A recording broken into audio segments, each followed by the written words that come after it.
Hello, hello, hello, Coach.me community.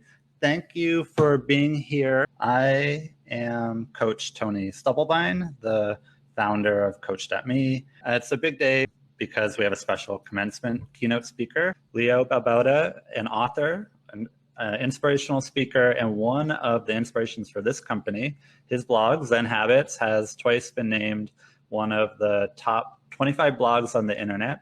Kendra and I are both huge fans and look up to him and have been inspired many times by him.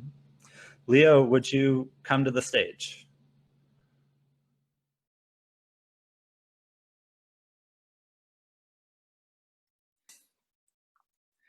So as I understand it, you've been doing a deep dive into how to help people form habits, which is a topic near and dear to my heart. You really help people unlock so much in their lives when you help them change habits. I started successfully changing my own habits about 15 years ago, and it changed my entire life. And then I started helping others do it a little over a decade ago. Yeah, that means I'm an old man when it comes to habit coaching. I have loved every minute of it. But now that you're graduating from this program, you're in a place that is both full of possibility and full of uncertainty. You have to hang up your shingle and announce to the world that you're a habit coach. And that is a vulnerable and often very scary thing. I know this fear very well. I've been facing it myself for years, and now I help others with the fear of putting themselves out there. So I'd like to talk about that today.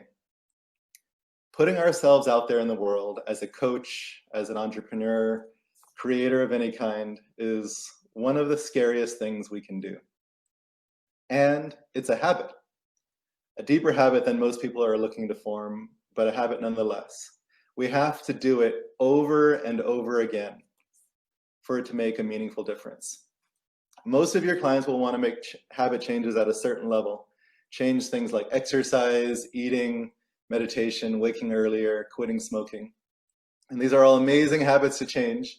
And they not only require you to stay at the surface level, but actually to go deeper to changes of belief and self-identity.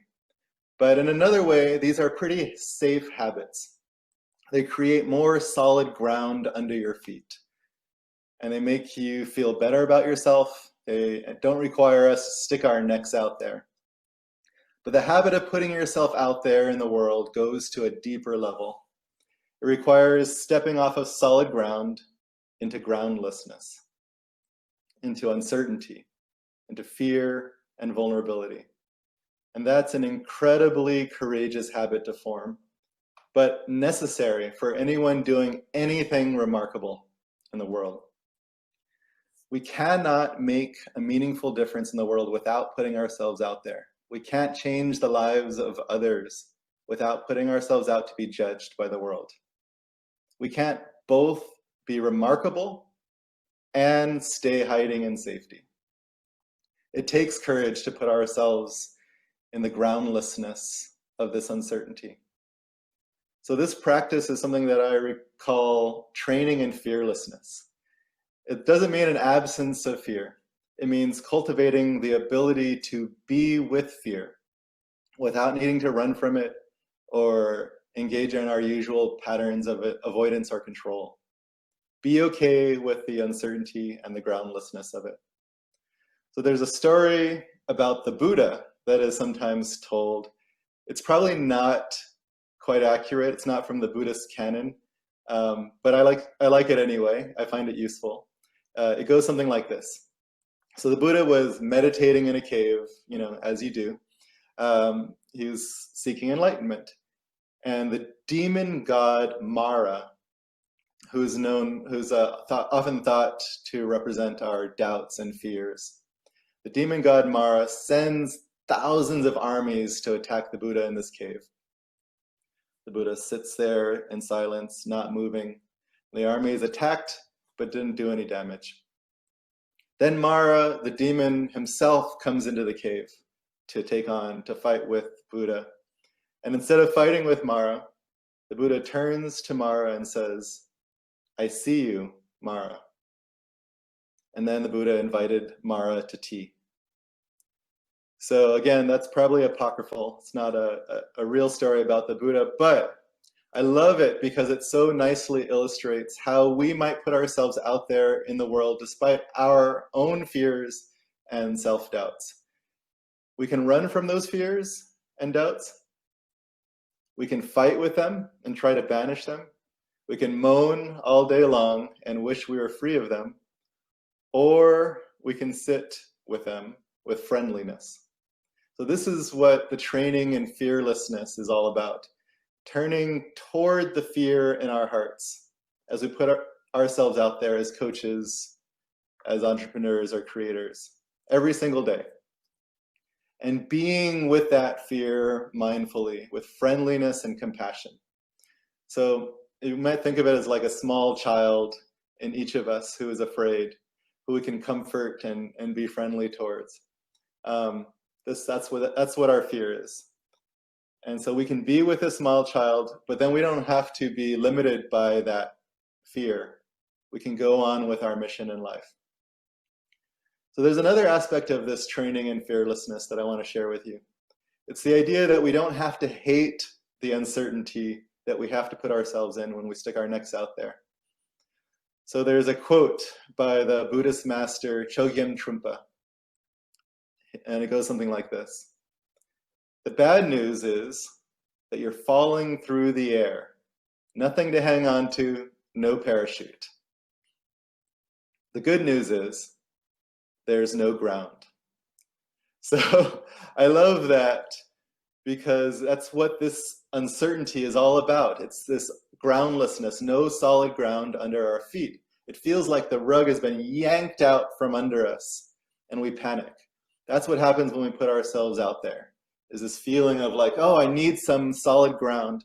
So we run for our systems, for control, for perfectionism, for procrastination and avoidance.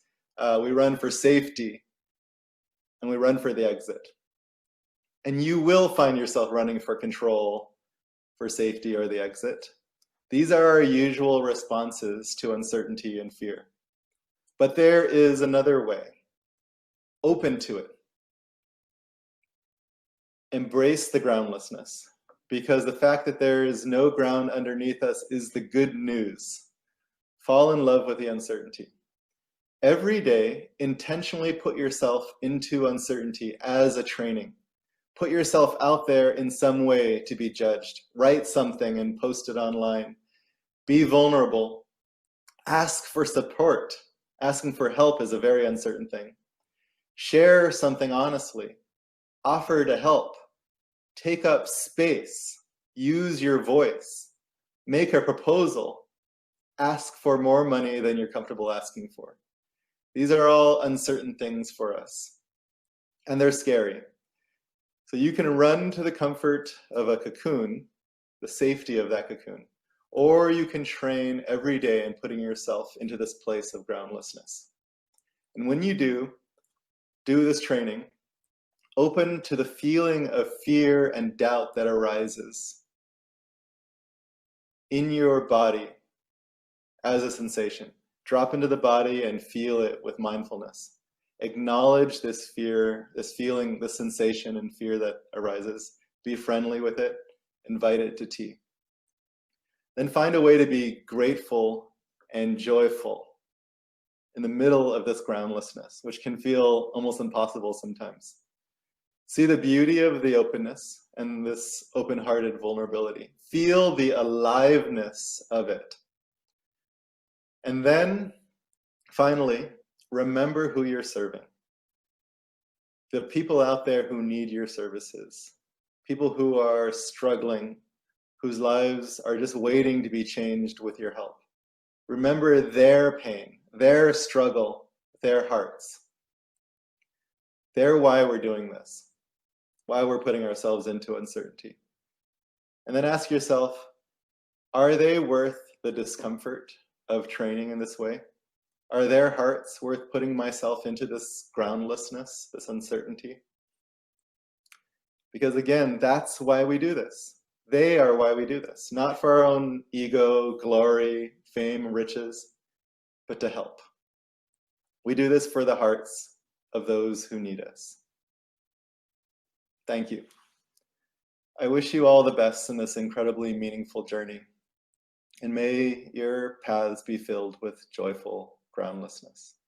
Well, thank you to Leo. That was a very inspiring and on-point message for us today. We're grateful for people like Leo who've shown the light on the power of habit and given us the opportunity to bring the power of habit to more people.